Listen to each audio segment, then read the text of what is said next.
This DJ booth does almost everything that the Bunn Gear Command Center does, but for half the price. Today, I'm going to set it up at a real venue so you can check it out what it's like for a wedding DJ on the go.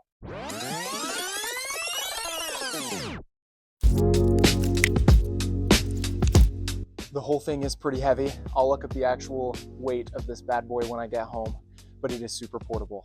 So I'm going to carry it in right now. Check it out with me.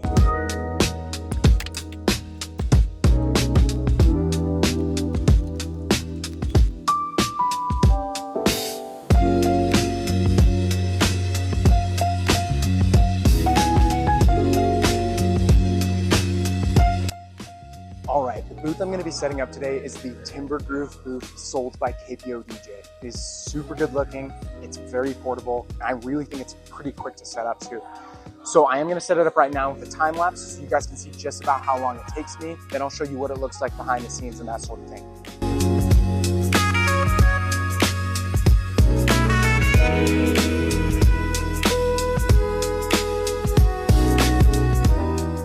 Okay, now I stopped the clock at just under 6 minutes, and to be fair, I didn't actually connect in my mic receiver, and if you were to use a mixer, I'm not using a mixer for this wedding today, so I'm only going to use one simple mic receiver that I'm going to connect into my FLX10 today. Most of the time was actually messing with the cords and fitting them through the holes. The Timber Groove comes with one hole in the top right underneath your controller, so right here, so you can run all your cables through there. And then one really cool feature is they put holes right here for the lights. You can either use the Ape Lab coin lights, or I'm using the KPODJ lights. It's like their knockoffs. It's called Prost. And so these are super cool. So that took me a minute to set it all up and run it all through this little hole right here. But other than that, putting the top onto the bottom literally took only a minute and 30 seconds. So this is pretty incredible. So now I'm going to set up everything else. I'm going to turn on those coin lights that are in there. I'm going to set up my mic receiver and my speakers as well. Another super cool thing that KPODJ sends you with when you buy this is they send you this laptop stand. And this thing looks really cool. It folds very well and just opens like this. And then it also swivels, which is pretty sweet. So I'm going to put mine right here today. All right, so it's set up and it's looking great. And super conveniently, just downstairs, there was another DJ who was using the Bunn Gear Command Center. And so he let me go take some videos so I could compare these two. All right, you guys, got everything set up right here. Looking great. So let's go behind the scenes and see how much room there is for the things you might need. So in the back, I have my FLX10 here. One thing that is important about the Timber Groove booth is that it does not have a faceplate. So it does look a little different than a lot of those other booths out there, so it's not flush with it. But honestly, I don't really mind. And from the front, a lot of people don't really notice. So I think it looks super sick. It really looks maybe a little tacky if you come into the back, and because you can actually see the cords and things going on back here. But I actually think it looks super cool still, especially from the front. So this is what the couple are seeing right here. As you'll notice here, I've also added the lights that come with it. And these are those Moondot lights. They're so sick. I used to actually have 4 uplights here, and I would put 2 uplights at the bottom of my old black booth. But now with these lights, I feel like I don't need to, because there's some just really great tiny down lights. It also comes with a remote. Let me show you the remote those Prost lights come with right here. So here's the remote. So I can change the colors here. Can you paint with all the colors of the wind? Back here, below the FLX10, you have just this small shelf here. And it's not super spacious. If I needed to, I know that I could fit a Yamaha MG10XU, but I would have to turn the mic receiver like this, and then the Yamaha would fit because it's about this wide. However, the shelf isn't too deep, so a little bit would be sticking out, kind of how you see this sticking out right here. It wouldn't make it tip out though, and I don't think it would be a problem.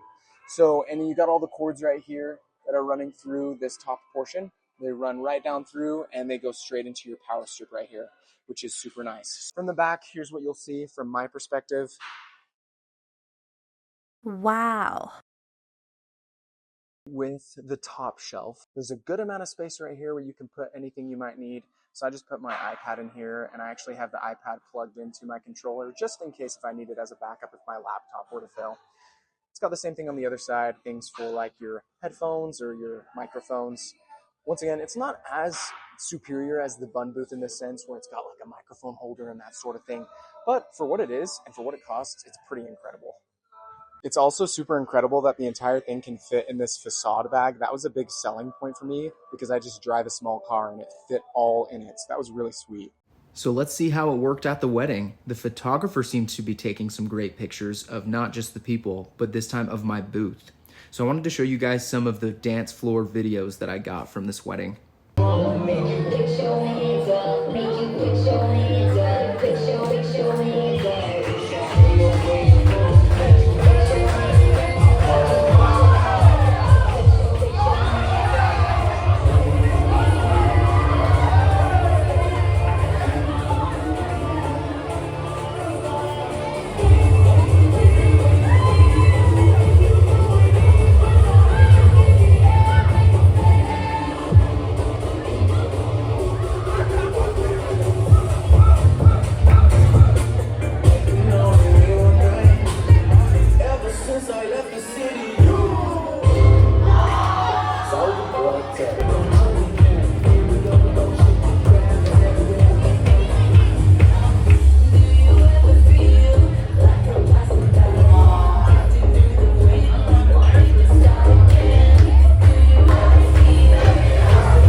We just finished the wedding and it was awesome. Time to do the takedown now. I am going to set a timer so you guys can see exactly how fast it takes to take it down. I also have all the cables still ran through each of the holes, so I'm going to take that into account, keep that in mind, but it's going to be pretty quick, so let's do this thing.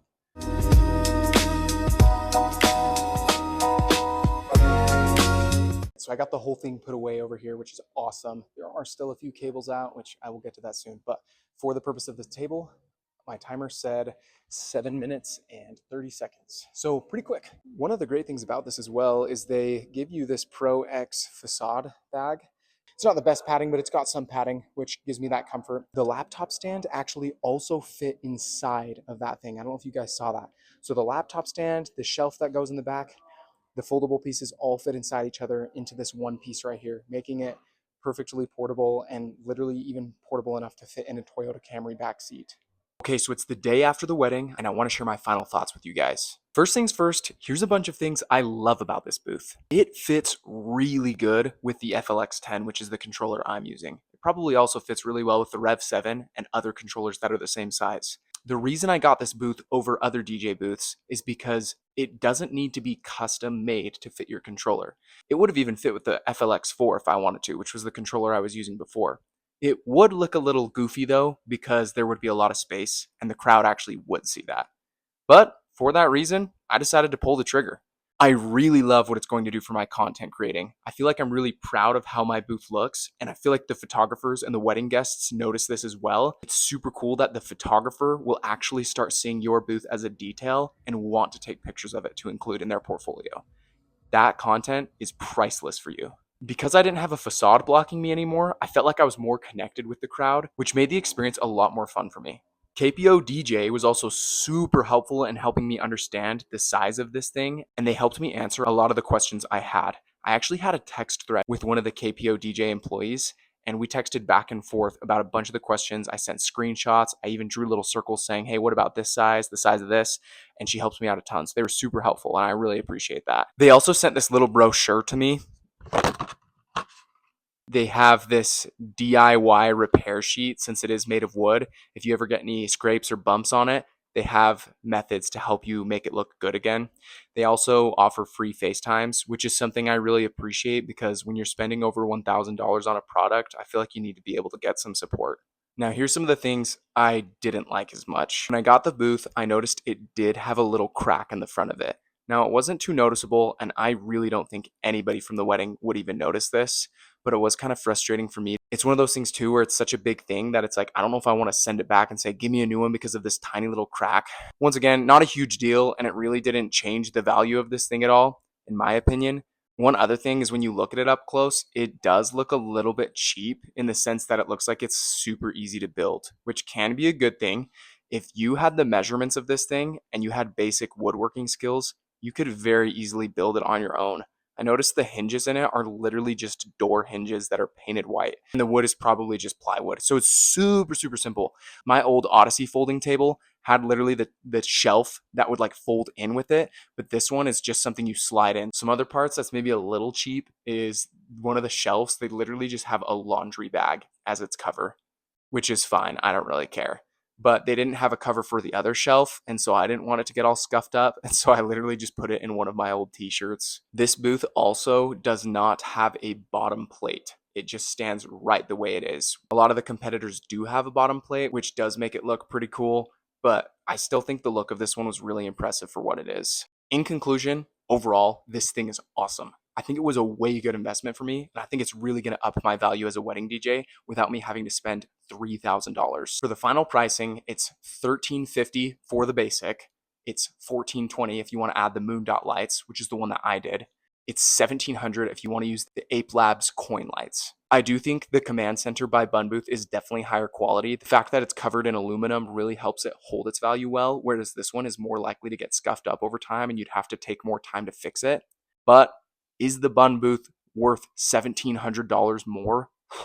That's the question you should be asking. So if you're interested, go check out KPODJ.com. Occasionally, they also do VIP pricing if you make an account with them. So I can't guarantee it on all of their items, but I have seen it for some of them, which is pretty sweet. Thank you so much for watching, and make sure to like and subscribe.